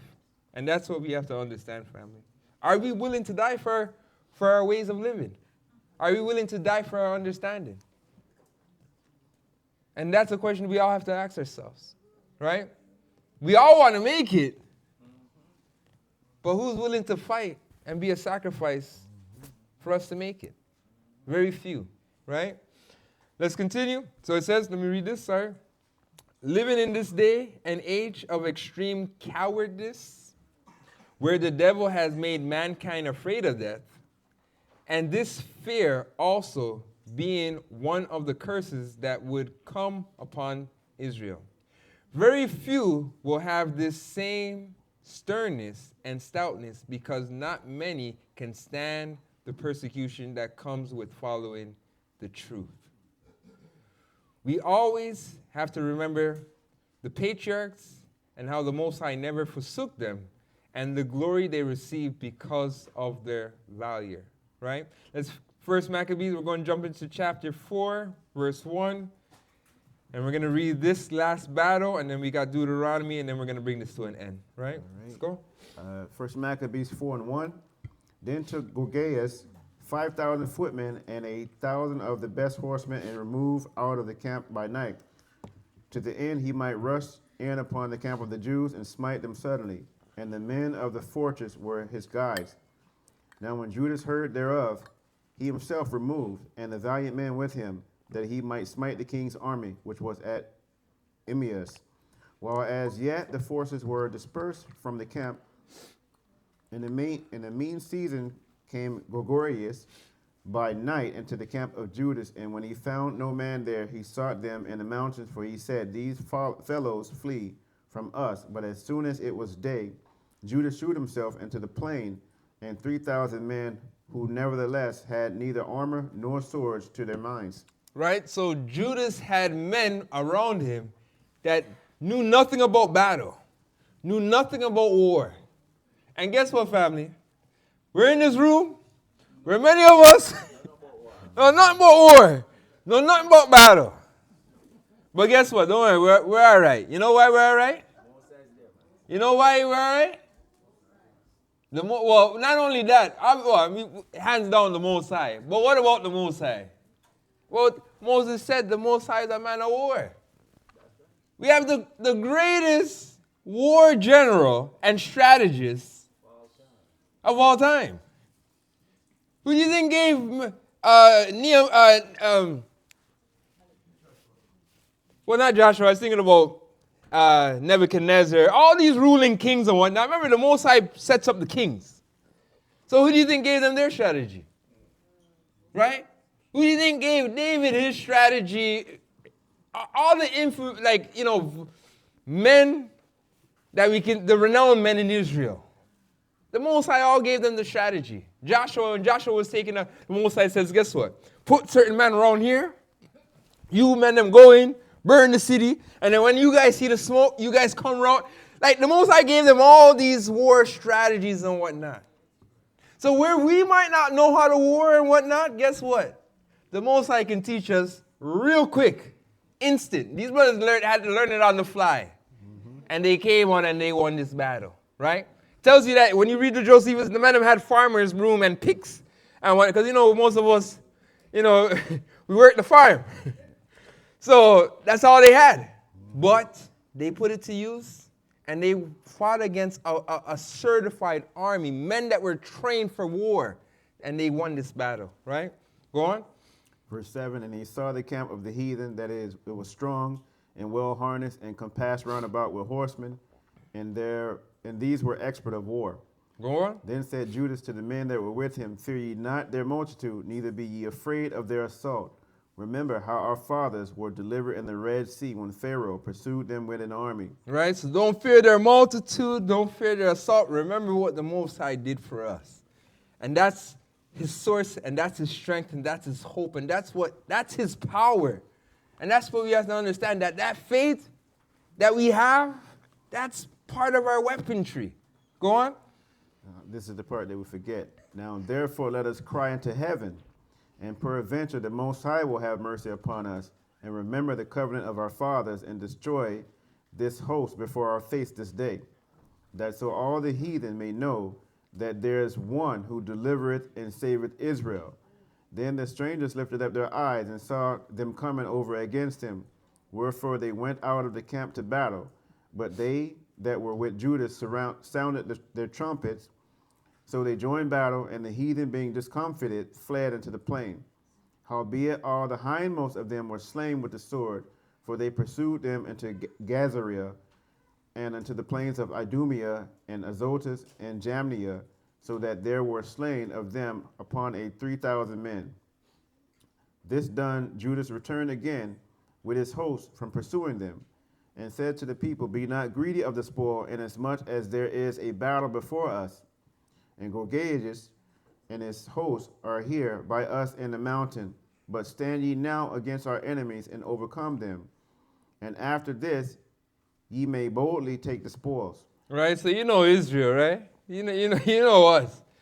We're in engagement of war. We just won one battle, and we got like another 2 battles to go fight. Man, said, nah, man, pick up some gold. And man, we're celebrating before the war was over. And Judas is like, no. We'll deal with the spoil after, but let's finish this battle, right? He kept them focused, kept their eye on the prize. Because sometimes, as Israel, and I even speak for myself, it's very easy for us to lose sight of what's in front of us, right? And very easy for us to get distracted. I was talking last week, Shabbat, I was speaking to someone here. I told the person, I'm going to go get my phone. By the time I reached there and get my phone, someone pulled me over and I'm in the next conversation. I never even realized, that the person who I was speaking to, that I said I was going to get my phone, I never realized that I never went back to them until I was in my car driving on my way home. And I'm saying, man, my brain's not good. Right? But anyways, go on. As Judas was yet speaking these words, there appeared a part of them looking out of the mountain, who when they perceived that the Jews had put their host to flight and were burning the tents, for the smoke that was seen declared what was done. When therefore they perceived these things, they were sore afraid, and seeing also the host of Judas in the plain ready to fight, they fled everyone into the land of strangers. Then Judas returned to the spoils, the tents, where they got much gold and silver and blue silk and purple of the sea and great riches. After this went home, went they home and sung a song of thanksgiving and praised the Most High in heaven, because it is good, because his mercy endureth forever. His mercy endures forever. Go on. Thus Israel had a great deliverance that day. Now all the strangers that had escaped came and told Lysias what had happened, who when he heard thereof was confounded and discouraged, because neither such things as he would were done unto Israel, nor such things as the king commanded him were come to pass. Right, so all the weapons they were forming did not work against us, right? And we know the Bible tells us that. Go on. The next year, therefore, following Lysias, gathered together 70,000 choice men of foot and 5,000 horsemen, 70,000. What's that, 60,000 men? Go on. that he might subdue them. So they came into Idumea and pitched their tents at Bethsura, and Judas met him with 10,000 men. And when he saw that mighty army, he prayed and said, Blessed art thou, O Savior of Israel, who didst quell the violence of the mighty man by the hand of thy servant David, and gavest the host of strangers into the hands of Jonathan the son of Saul, and his armor bearer. Right, now I want to highlight something here, and to be honest, this just kind of came to me, but they trusted, and they all saw that the Most High was bringing deliverance through Judas. They embraced that. And I say that because it's very important for us to understand what the Most High is doing, right? Because a lot of times what we like, for instance, going back to coming out of Egypt, it was very evident to the children of Israel that the Most High was using Moses to bring us out, right? Now, you had a lot that would accept that, but you had a lot that said, no, I should be the one to get the glory. And they were looking after vain glory. And we're going to get another example in this when we look at this further next week. But I'm just using this as an example that the people said, you know what? The Most High is using you right now. Let's support that. Let's get behind that. Because once we're in a league, to fight against you is also it's me fighting against the Most High. Why? Because the Most High has pointed you. It's like fighting, if we were to fight against King David, are we fighting against King David or are we fighting against the Most High who appointed King David for the seat? Most High. And that's the point that I'm trying to make here. The people understood and said, no, we need to cling on to this family here. Why? Because this family is going to deliver us. Now, we understand that we know who salvation is coming to, and that's Christ. So we got to cling on to Christ and those that Christ is using to lead us out, and trust that and understand that the Most High is going to remove who he needs and what he needs to remove. And that goes for leadership as well. Because in the end of the day, it's his ship, and all of us are just vessels on the ship being used for his purpose. Right? Go on. It says, Shut up this army in the hand of thy people, and let them be confounded in their power and horsemen. Make them to be no courage, and cause the boldness of their strength to fall away, and let them quake at their destruction. Cast them down with the sword of them that love thee, and let all those that know thy name praise thee with thanksgiving. So they joined battle, and there was slain of the host of Lysias about 5,000 men, even before them were they slain. Now when Lysias saw his army put to flight, and the manliness of Judah's soldiers, and how they were ready either to live or die valiantly, he went into Antiochia. Right, they were ready to live and die for their laws, for their understanding, for their ways of living. Go on. And gathered together a company of strangers, and having made his army greater than it was, he proposed to come again into Judea. Then said Judas and his brethren, Behold, our enemies are discomfited. Let us go up to cleanse and dedicate the sanctuary. Upon this, all the hosts assembled themselves together and went up into Mount Zion. And when they saw the sanctuary desolate, and the altar profane, and the gates burned up, and shrubs growing, and the courts as in the forest, or in one of the mountains, yea. Right, so this is how long the sanctuary went without any service, to the point where weeds and stuff were just growing. No one was there to take care of it. Go on. And the priest's chambers pulled down. They rent their clothes and made a great lamentation, and cast ashes upon their heads, and fell down flat to the ground upon their faces, and blew an alarm with the trumpets, and cried toward heaven. Right, now, let me ask this last question. This is my final question. I know I've been throwing a lot. How much of us being in this battle, right, would say, you know what, guys? Let's take a time out. Let's go clean up the sanctuary and get the sanctuary restored. Right? Very few. Some would be saying, no, that's too risky. That's dangerous. We need to go back, stay underground. But what we had to understand is that if we're not keeping our laws, statutes, and commandments, our way of living, the sanctuary, the praise and the worship, and all those things, because remember, we had to keep, there's laws that pertain to the sanctuary that we still have to fulfill. So what Judas understood is that we will not have any peace until these things are restored. Until the service of the sanctuary is restored, we won't have any peace. We have to restore these things because this is the thing that we got away from and led us to the problems in the first way. So now we have to reestablish these things regardless of what's going on all around us. That's how important the sanctuary was for them. Right? Go on. Verse 41. Then Judas appointed certain men to fight against those that were in the fortress until he had cleansed the sanctuary. So he chose priests of blameless conversation, such as had pleasure in the law, who cleansed the sanctuary and bare out the defiled stones into an unclean place. And when as they consulted what to do with the altar of burnt offerings, which was profane, they thought it best to pull it down, lest it should be a reproach to them, because the heathen had defiled it. Wherefore they pulled it down, and laid up the stones in the mountain of the temple in a convenient place, until there should come a prophet to shew what should be done with them. Then they took whole stones according to the law, and built a new altar according to the former, and made up the sanctuary and the things that were within the temple, and hallowed the courts. They made also new holy vessels, and into the temple they brought the candlestick and the altar of burnt offerings and the incense and the table. And upon the altar they burnt incense, and the lamps that were upon the candlesticks they lighted, and that they might give light into the temple. Furthermore, they set the loaves and upon the table, and spread out the veils, and finished all the works which they had begun to make. Now on the 25th day of the 9th month, which is called the month Caslu, in the 148th year, they rose up betimes in the morning, and offered sacrifice according to the law upon the new altar of the burnt offerings which they had made.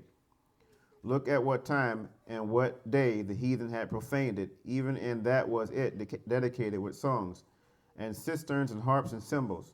Then all the people fell upon their face, worshiping and praising the Most High God of heaven, who had given them good success. And so they kept the dedication of the altar 8 days, and offered burnt offerings with gladness, and sacrificed the sacrifice of deliverance and praise.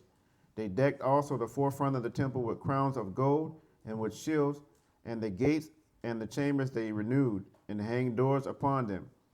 Thus was there very great gladness among the people, for that the reproach of the heathen was put away. Moreover, Judas and his brethren with the whole congregation of Israel ordained that the days of the dedication of the altar should be kept in their season from year to year by the space of 8 days, from the 25th day of the month Caslu, with mirth and gladness. At that time also they built up the Mount Zion with high walls and strong towers round about, lest the Gentiles should come and tread it down, as they had done before. Right, so this is, finish up there, sorry, Deborah. And they set there a garrison to keep it, and fortified Bethshura to preserve it, and the people might have a defense against Idumea. Right, so this is why this feast was established. Had nothing to do with, we had oil and it lasted for 8 days. It's really about this whole battle that we had to fight in order for our ways of living to be reserved, right? Or to be preserved, should I say, right? Now, if these brothers never took the stand to fight and stand for this temple, guess what? Christ wouldn't have a temple later on to go in and preach in front of the whole of Israel, right? There wouldn't be in a temple when Christ died, that the temple would have been rented and all those different things. So the point that I'm trying to make, family, is that what we have to understand is that the things we do today, we might not understand it, we might not even see it, but the things that we do today dictate the outcome of tomorrow. So they fought today so that our way of living will be preserved all the way to the coming of our Lord and Savior, Christ. Right? Now let's get Deuteronomy chapter 28, and we'll end off here. I'll read the commentary, and I got one video clip, and then that will be the end of it. The book of Deuteronomy. Thank you guys for bearing with me. Go on.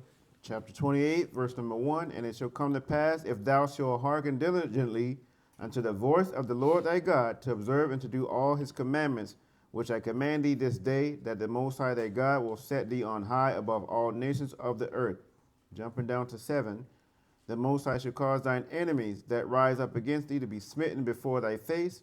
They shall come out against thee one way and flee before thee 7 ways. Verse 8, the Most High shall command the blessings upon thee in thy storehouses and in all that thou settest thine hand unto, and he shall bless thee in the land which the Most High thy God giveth thee. All right, so let me read the commentary. It says, being outnumbered and out-resourced, Judas Maccabee, along with valiant men of Israel, stood firm and strong in battle when all odds would seem to be against them. Most people would see a situation as such and think that it would be impossible to receive victory in wars where there is such great disadvantages.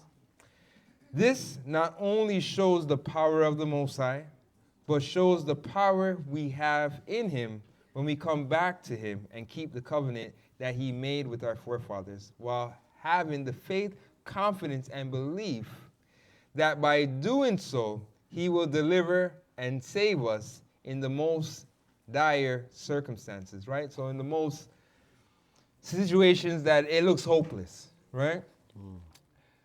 Stay tuned for next week, part 2 of the Feast of Dedication. And as I said, part 2, I'm going to kind of go a little bit different, a little bit more deeper with this. But it says stay tuned for part 2 of the Feast of Dedication as we get into more history behind the Israelites festival, as well as take a look at deeper meanings of the feast with the death and resurrection of our Savior Yeshua. Let's remember the dedication of our ancestors and the courage they had while facing death, displaying great bravery and standing firm in the covenant that the Most High made with their forefathers. May you all be blessed and enjoy the true holiday of the winter season. With that being said, Shabbat Shalom, family. All right.